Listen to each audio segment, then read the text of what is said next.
we're here with three coffee legends from the world. So we've got, on the right-hand side, we've got Ben Kaminsky, who's flown in all the way from San Francisco. Ben is the 3 times National Cup Tasting Champion of the US and runs a very successful coffee consultancy business out of San Francisco. One of the others we have here is Dan Yee. Dan Yee placed second in the 2013 National Brewers Cup competition and has cut his teeth in some of the best coffee places in Australia. And then we have Paul Geshos. Paul Geshos has probably had influence on probably most of Australia's influential coffee people. So right from the very top, right the way down. Very influential guy in the Australian coffee scene.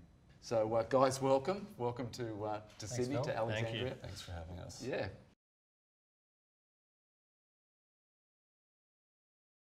Just wondering if we just kick off maybe a subject about sort of what you guys see as being some of the most influential trends that are evolving in international coffee right now. So, Ben, do you want to kick off with what you think?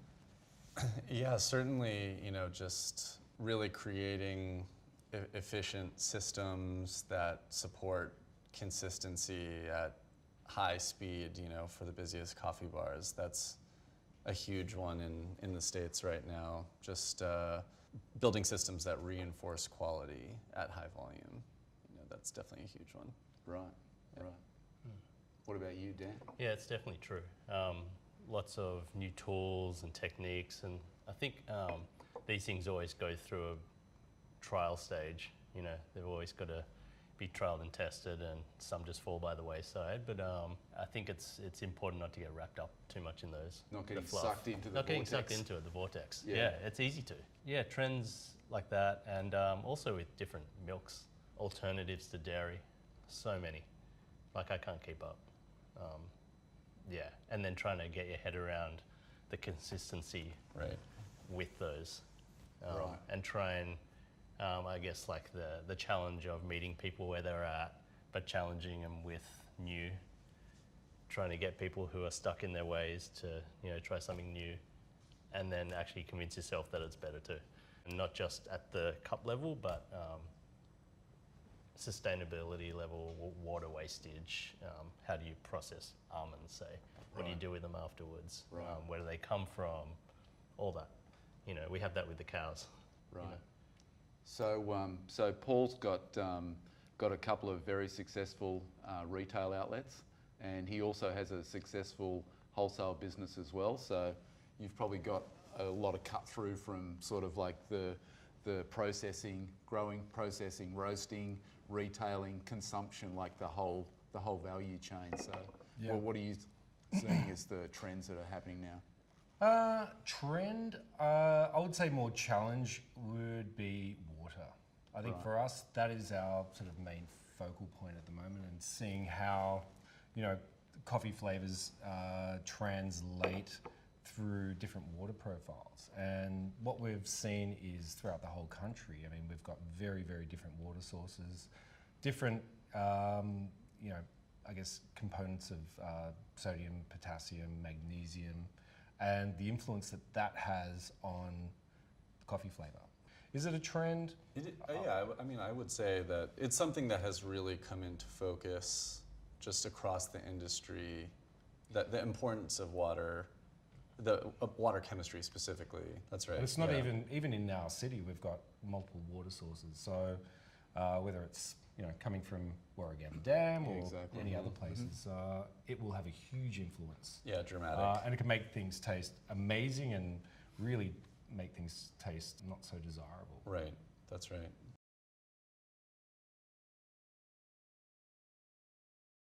So if you've got those sorts of like systems and qualitative measures around sort of the espresso side of things, how do you see the milk side of things like being looked after? Because it still seems to be, you've still got a 9-litre steam boiler and a steam wand and a valve and just you've got some dairy product or non-dairy product and a steam wand.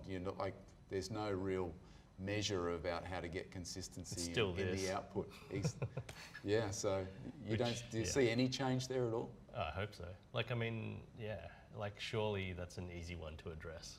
And especially with the number of milk drinks that are being made, with all the different milks that, you know, there's not one temperature for all milks that is going to be its sweet point or whatever. Technology has to come into that. Right. Like I mean, the steam has been the thing forever. And how far has extraction technology come?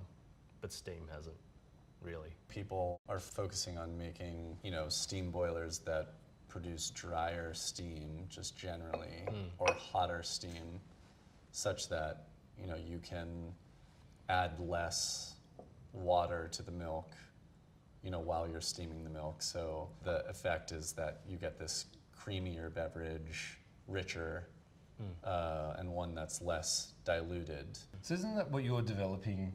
You're doing a system, probably not like the steam at all, but from what we saw from some blind tasting we did a few weeks back, where there is a system to heat milk, expand, you know, create foam without any water or any steam at all.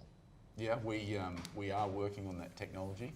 We showcased it at the WBC last year in Seoul when Hugh Kelly, the national barista champion from Australia, used that system. So that's a system that uses a mechanical action to sort of shear the milk and introduce air into the milk body and volumize it, but in the same way that a barista would do it with a steam wand, but with greater consistency and control. And then the heating comes from using induction as opposed to heating it with just basically the latent heat from steam. So it is a new technology that we're working on. How we're going to commercialise it is a very different question. You know, some of these things are great in theory. You can prove the principles and you can deliver them in one-off devices, but commercialisation and industrialisation of it is a very different question. So. Right, actually putting that into production. Yeah, exactly. Yeah. So. I mean, can you talk a little bit more about that, or is it something that you don't want to go down that? Look, all I can say that is like you hit on the major points that it doesn't introduce any water into the textured heated result. Right. So you get there's zero dilution. So you get much. Whereas you know, like 10+% of the weight of the milk in water would be normal. That's normal in a commercial or It's like that's low for a domestic machine.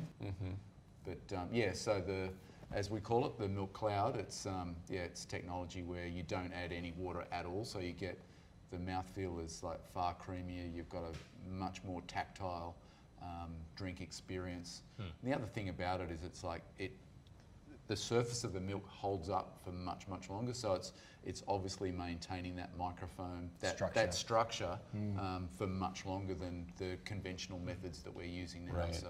And top to bottom in the cup, not just the top bit. It's like exactly. unreal. So the texture is right the way through the beverage. It's not that head and body situation over time. It seems to hold up.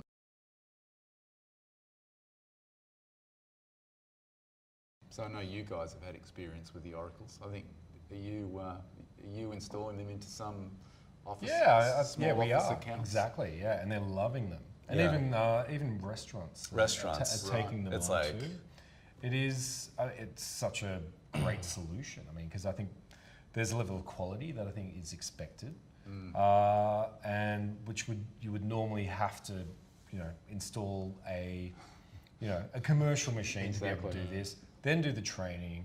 I mean, the Oracle Touch is what we've been working with, where you can pretty much dial in recipes for different coffees that you might want, and to be able to deliver that sort of consistency of milk it's kind of hard to teach on these small volume accounts because you generally have a high turnover of staff and they have a lot of staff. They have a lot of staff, and then you've got the chefs that want to come in and kind of make coffee themselves, and to have that as a solution was huge. I mean, it was a big eye opener for me. I didn't see that as big a problem as it was. Yeah.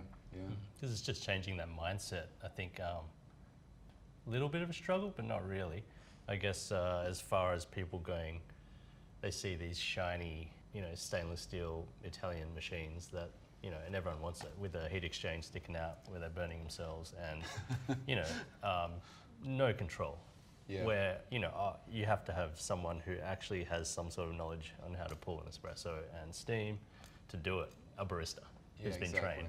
Yeah. And people have these in their homes. They look nice. I've seen the trend of people moving away from those and going, oh, I actually want the ease of making a coffee in the morning, because no one wants to dial a coffee in when they're half asleep. No. And I think getting from that commercial machine to, an appliance can actually do everything for you, but get the same quality that you would in a cafe.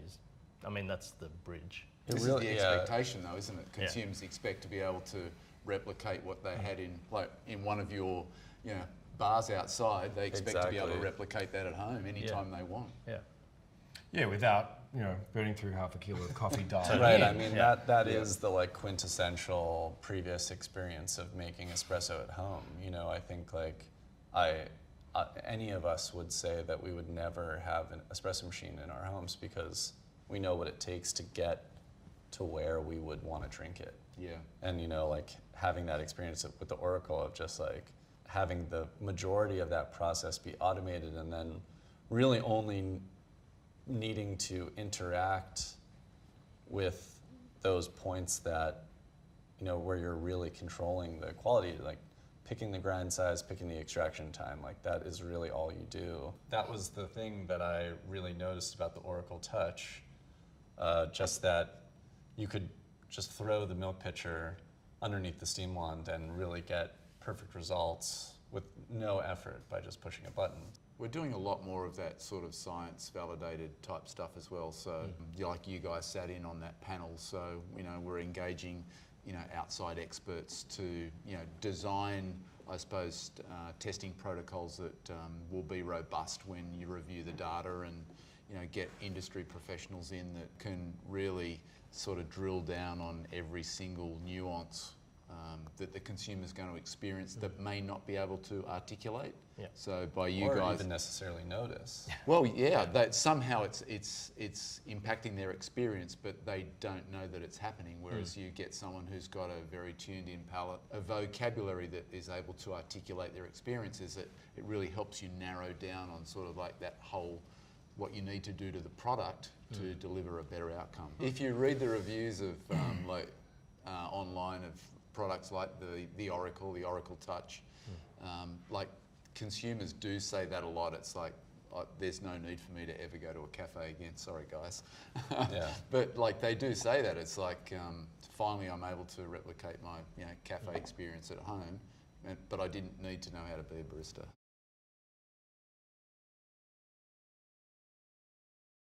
Just to close off, so just each of you could just describe how you think the future of coffee is looking in your various geography through your own lens. As far as just the future of coffee goes, the thing that jumps to mind, straight away is just effects of climate change on the industry. It's just the most pressing issue by far.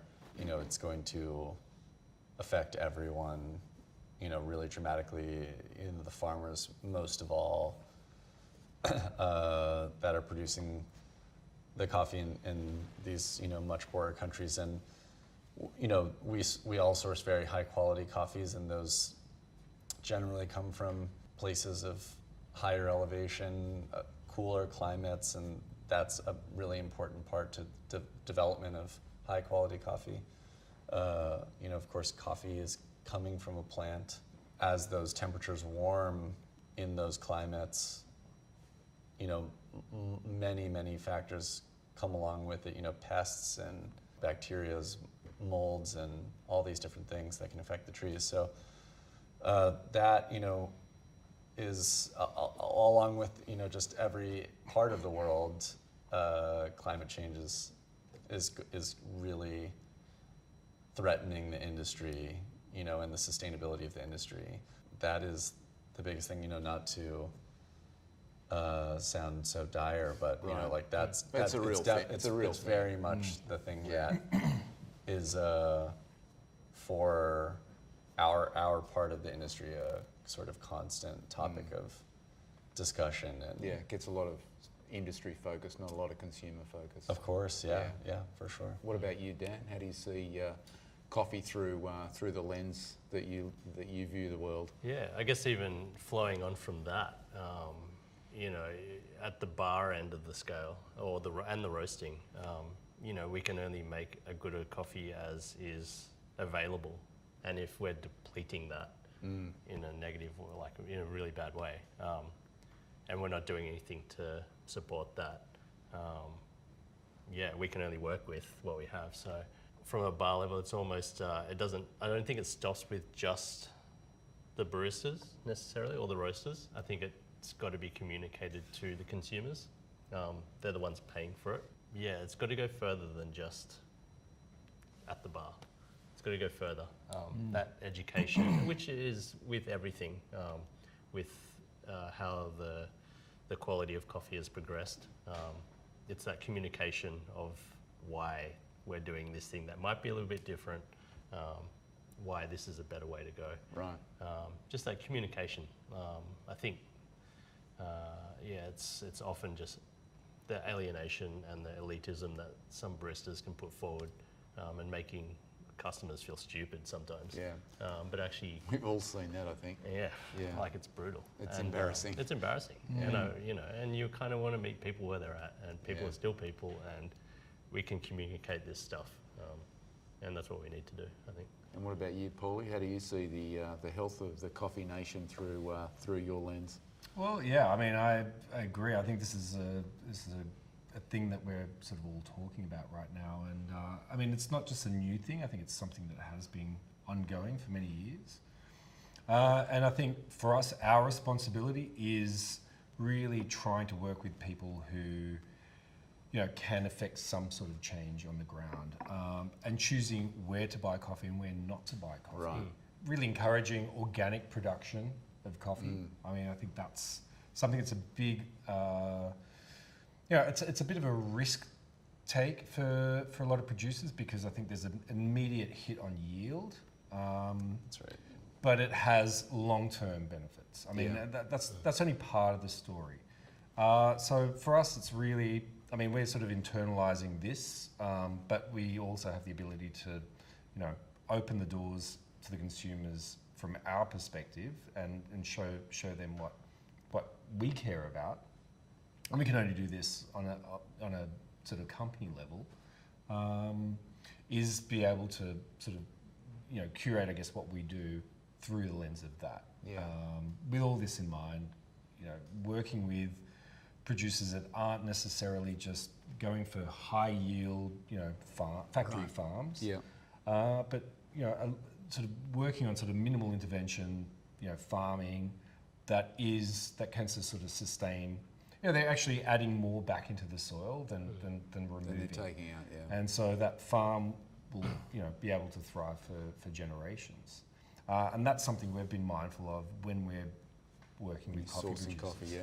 So I think that's a small contribution. I know there's a bigger problem with climate change that I think, you know, ties in with all of this. But yeah, I think, you know, we have to start with, you know, what we can do and what we can affect within ourselves. Yeah. Guys, it's thanks so much for coming by today. It's been great to host you and catch up with the three of you. I get to see these guys quite a lot. Ben, I don't get to see you too much, maybe once or twice a year. Yeah. Awesome. Thanks a lot, guys. Thanks, Phil. Cheers. Yeah.